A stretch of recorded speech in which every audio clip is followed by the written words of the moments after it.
What's up, guys? Welcome back to Amazing RC. Morning to you, evening to you, and good day. Guys, I got something special this morning to give to you guys. This could apply to most of you out there. Could apply to none of you. We really don't know. Definitely hit me in the comment section below and let me know if this particular video helps you out, because we're gonna get a little dark here. We're gonna get a little fringe here. We're gonna save a few dollars, and I might save you a few bucks too. What we're about to do is 100% at your own risk.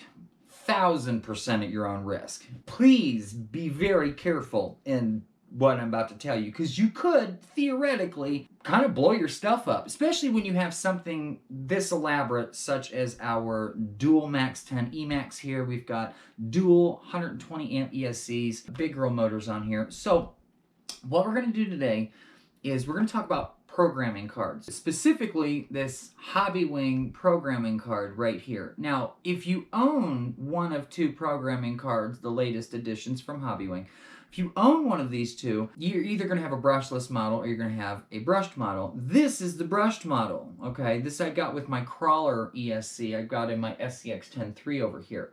Now, what makes this interesting is you can see we're not technically plugged into a brushed car. I needed to take some break out of this. Now, I had originally set both of these ESCs individually with the old school, set button mode, and you're hitting things back and forth, and that gets really scary because you don't have a digital readout here. If I turn this on, you'll notice that we'll eventually get a little digital readout here, and this allows you to manipulate things and kind of know what the heck you're doing, so it's not quite as scary when you're, taking out, like I said, two motors, two ESCs. These have to sing identical. If they don't, they're going to rip each other apart, and that's not the day I want to have. So, in this video, sorry, we're a minute in, and I'm going to tell you what we're doing. I am going to show you how I didn't have to buy a brushless card.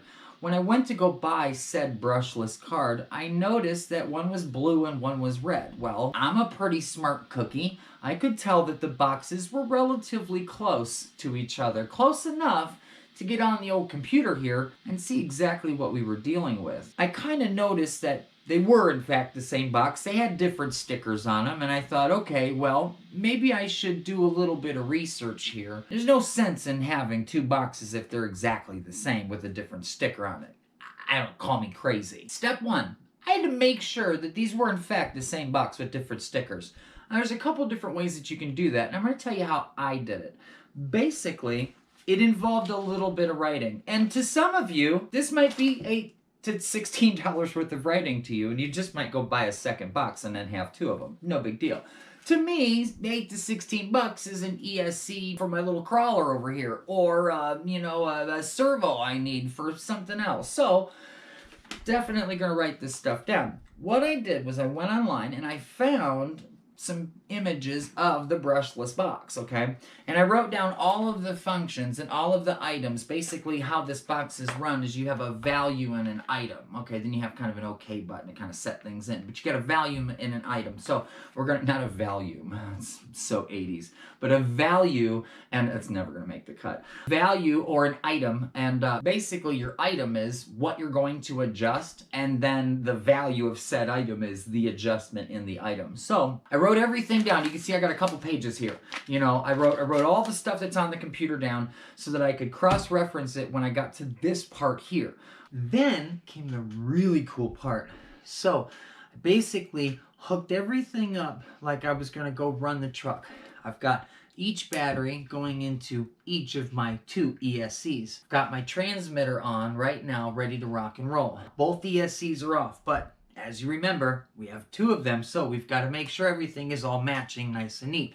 I've got my list made of what the brushless programming card says on all three tables. Now I got to figure out what my ESCs and my brushless programming card would say, what the options are. So my next step is to go through each one of these items and values and write them down accordingly. Very simple.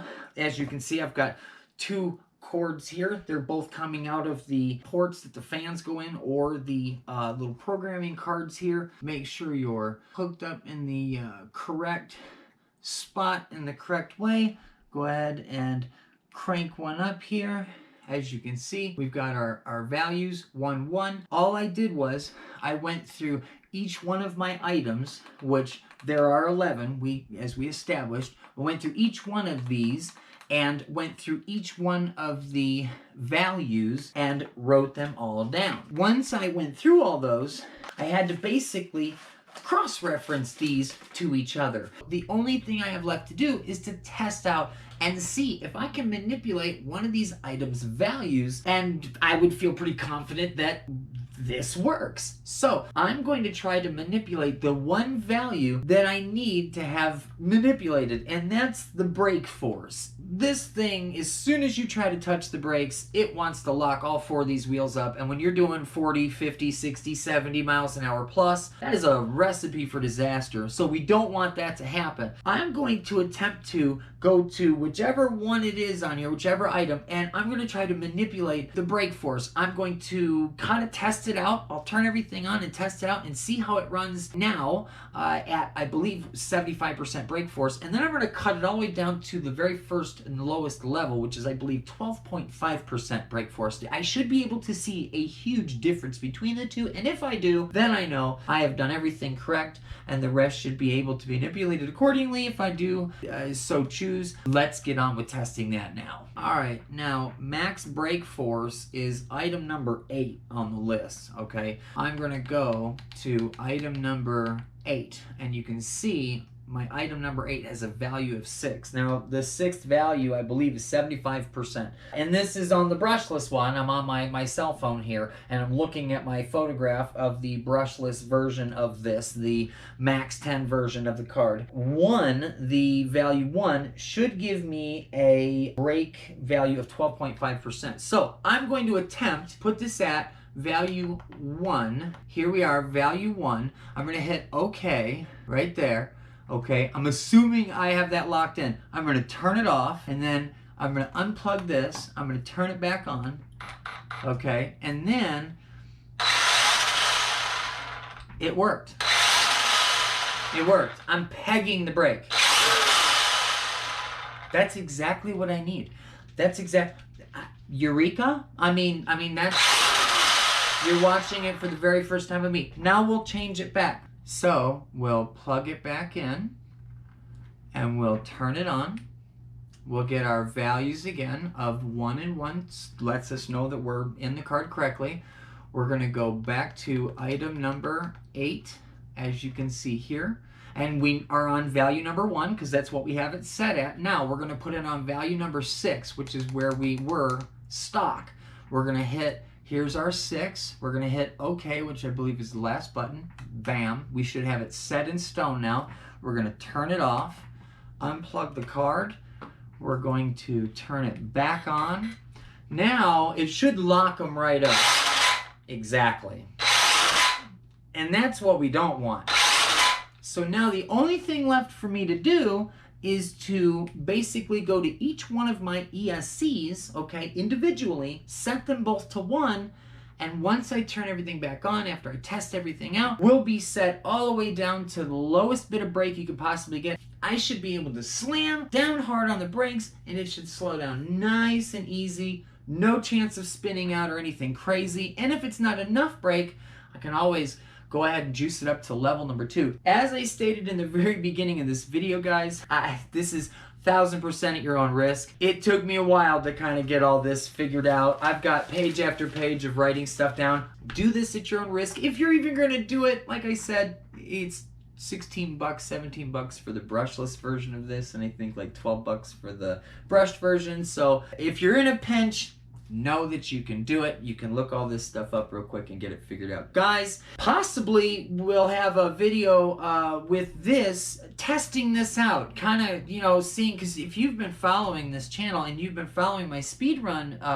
with this car, the brakes are hard. I mean, you know, I hit the brakes and this thing's just locking them up and sending it off into, you know, whereverville. So very, very excited to have this now fixed up. So might have a video of this out there, kind of hit another speed run, kind of test it out and see what's going on. Got more pinning gears, more spur gears coming for this right now. Also have the old Komodo going up for sale, and that's going to be a direct, big piggy bank for more parts and a camera for this truck. Guys, we're going to have a ton more stuff coming very, very soon. Appreciate everyone hanging out and stopping by. If you have any questions on this, feel free to ask me in the comment section below, and I'll be sure to try to answer the best I can. Till next time, Brian, it's Amazing RC.